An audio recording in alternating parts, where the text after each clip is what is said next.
So as we go through the ninth chapter, we're learning about situations where a husband can restrict his rights.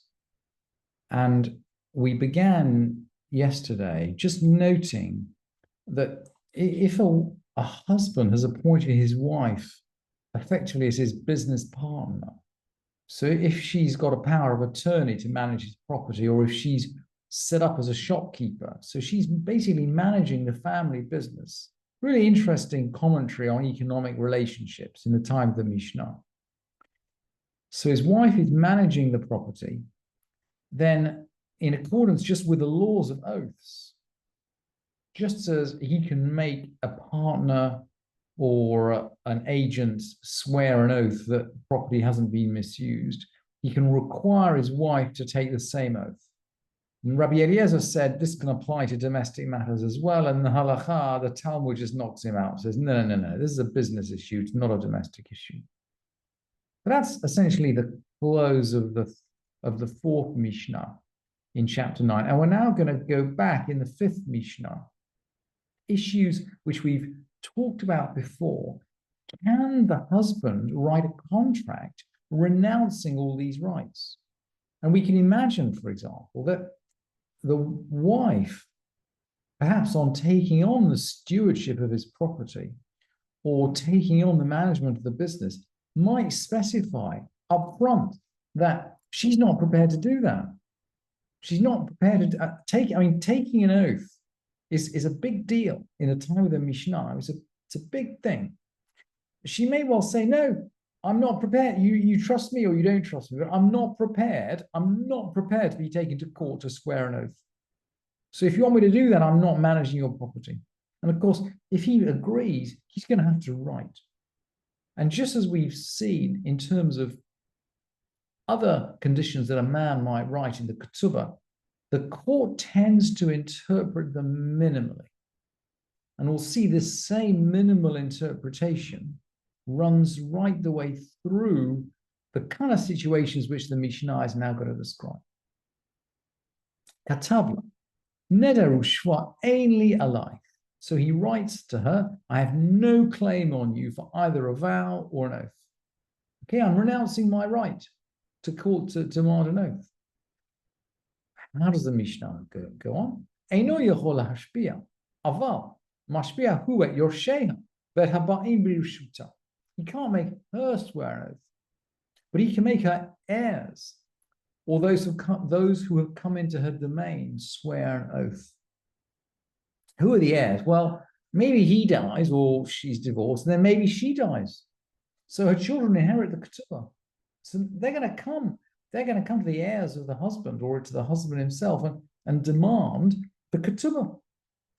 So the Mishnah is saying, okay, she never had to swear an oath, but he can still make her heirs swear that they haven't received the money of the ketubah, that the ketubah still is outstanding and needs to be claimed.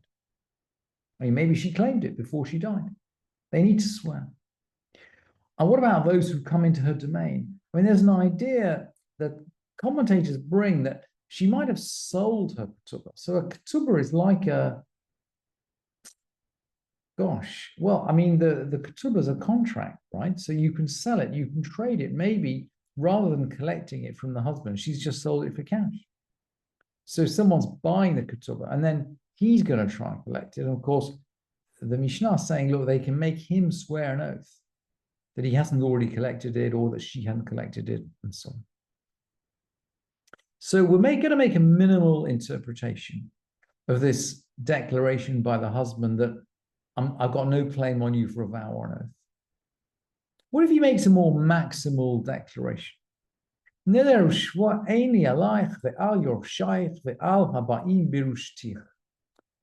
He says, I've got no claim on you for a vow or for an oath, nor upon your heirs, and nor upon those who come into your domain. So he's really writing himself out here. So in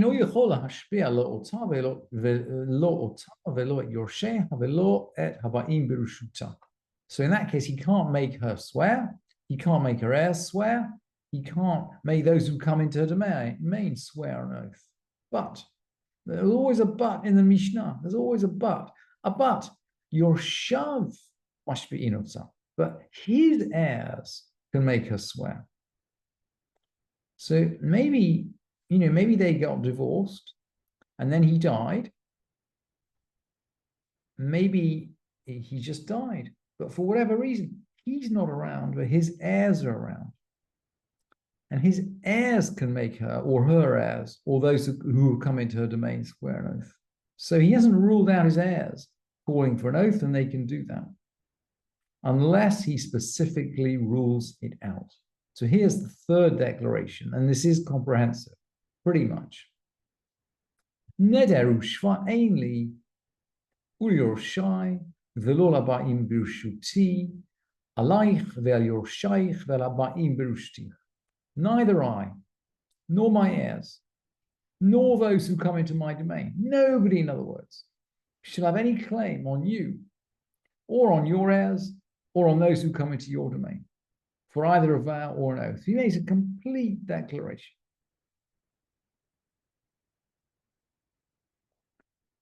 Lohu velo yorshav velo haba'im birushuta mashpe'im ota vet yorsheha vet haba'im birushuta. So none of these parties, neither he nor his heirs, nor those who have come into his domain, can make her or her heirs, or those who come into her domain, swear an oath. So there is a maximal language he can write. And we can imagine, in the time of the Mishnah, right, this is going to be negotiated between him or her, or perhaps between his family and her family. And there is a maximal interpretation that he can write, and in this case, contract effectively takes precedence over custom. What about after he dies? What about after he dies? And that's the next situation that the Mishnah is going to get into. Let's say he swore he wouldn't make her take an oath, but she then becomes made a steward. So she goes from the grave of her husband back to her father's house. Or maybe she goes to her father's-in-law's house, so she goes back to her husband's house. Velo asat apitropa. She's not made a steward. Ein hayorshin mashbi'inosa. So the heirs cannot make her swear an oath. So the suggestion is she's going to have some involvement in running the property. And we've seen before, by the way, a steward can be made to swear an oath. But it feels like, okay, not in this stage, she doesn't really have any involvement in running the property. She's not made a steward. She's gone to her father-in-law's house. She's gone straight back to her father's house. She's not running the property. Im asa apitropa. If she was made a steward, if she had power of attorney, mashbe'in otal atid lavo ve'ein mashbe'in otal li shavar. If she was made a steward, so if she did get responsibility after death for managing her husband's property, then the heirs can make her swear an oath for the future, but not the past. Mashbe'inota le'atid lavo. They can make her swear for the future, her future integrity, you might say. Ve'ein mashbe'inota li she'avar, but not for anything that happened before the burial. And the distinction seems arbitrary, and the Bartanura is going to explain it. Ein hayorshin mashbe'inota, the heirs may not make her swear. And he explains, B'ma shenitaska bein mitali pura. They can't make her swear about what she engaged in between death and burial. Because if the heirs are able to make her take an oath on the arrangements she's making for the burial, i.e. take an oath on the money she's spending on the burial, and a burial costs something, right? If she needs to take an oath, then she's going to bring witnesses to whatever she sells and buys for the needs of the burial of the dead. If she knows she might have to take an oath, she's going to take the utmost care to bring witnesses. And then the Bartanura says, and the Bartanura is quoting the Rambam, who's I'm sure quoting the Talmud, and then the corpse is going to hang around And of course, there's nothing worse. There's nothing worse than a disgrace of a dead person who hasn't been buried. And we must, at all costs, stop that happening. So we say to her, you get on, you organize the burial. No one is going to question what you spent during the organization of the burial.